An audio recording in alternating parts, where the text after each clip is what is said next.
case I get a hole in one. Yes!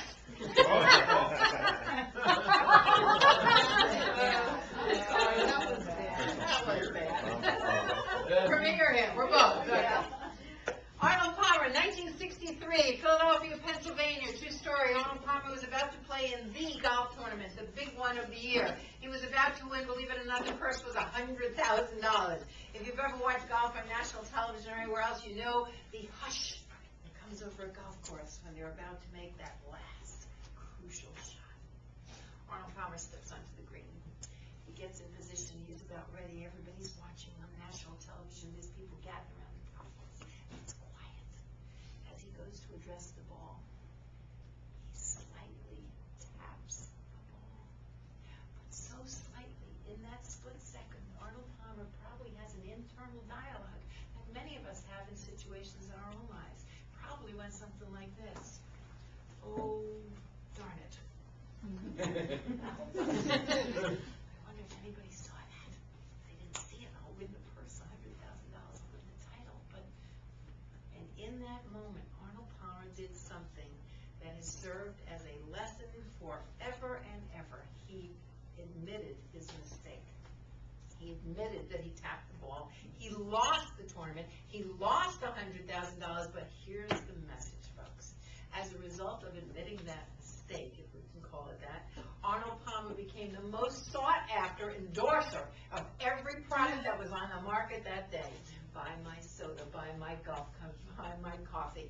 Everybody wanted Arnold Palmer to endorse it. Why? What's the word? Honesty, integrity. You don't tell people you have it.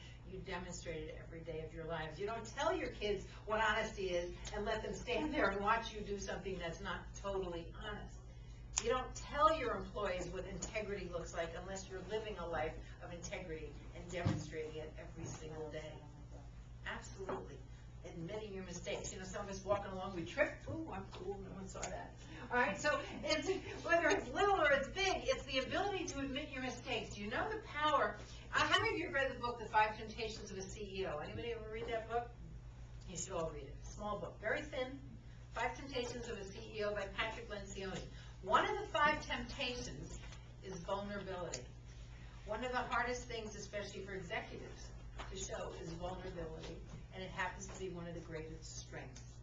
Your ability to say to your child, Dad was wrong, doesn't make you weak, but actually elevates you in that kid's eyes. Dad is human because he was wrong.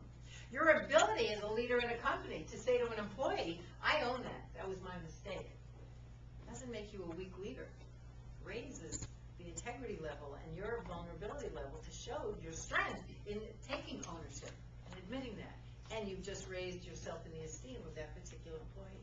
So every opportunity to admit your mistake, and of course I was tested on this myself. I was doing some consulting work for a client in Stamford, Connecticut. It was called Sportsplex. It was a new health club that opened. I'd worked on them with them for the entire project. Well, it came time for the opening night, and they were going to have a big cocktail party. Everybody was invited. So I called my local florist, and I said, Susie, do me a favor. I'm going to the grand opening of this health club that I was the consultant on. I want you to send a huge red and purple bouquet, because that's my signature colors, of flowers, really big, so everybody will know it's from me. Knock yourselves out. Do whatever you want to these flowers.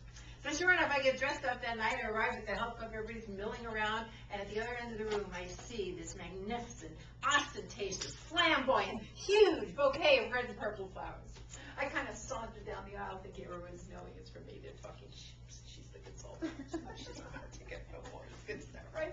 I get up to the flowers. I peek over at the card just to be sure. And on the card it says, rest in peace. I back away from those flowers, hoping nobody has seen me or the card, and I quickly dash to the phone and I call my friend South, and I said, Susie, this is the grand opening of a health club. You've sent them a bouquet of flowers that says rest in peace. She said, Mikki, you're always telling everybody to put things in perspective, have a sense of humor, admit their mistakes. Look at it this way. Somewhere, someone in this city is buried under something that says good luck in your new location.